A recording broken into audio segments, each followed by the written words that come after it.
आपण नववीचं गणित शिकणार आहोत, म्हणजेच भूमितीहासाचे. तर कोणत्या एकटे पाहू आपण, ब एकटे पाहू. हा काय आहे? त्रिकोण.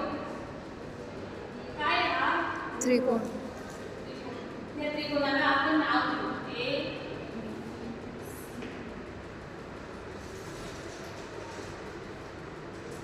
तर विद्यार्थी मित्रांनो, या त्रिकोणाचे मुख्य 3 घटक कोणते?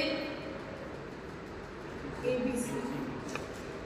या त्रिकोणाचं नाव आहे ABC. हे त्रिकोणाचं नाव आहे.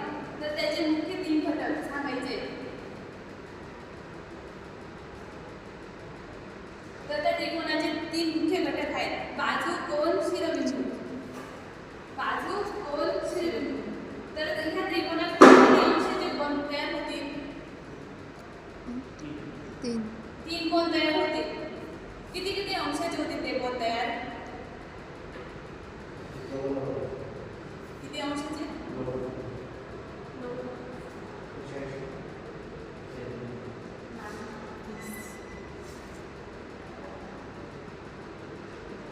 या त्रिकोणाला किती बाजू असतात? 3 बाजू असतात. या त्रिकोणाच्या अजून किती नावे तयार होतील? 3 नावे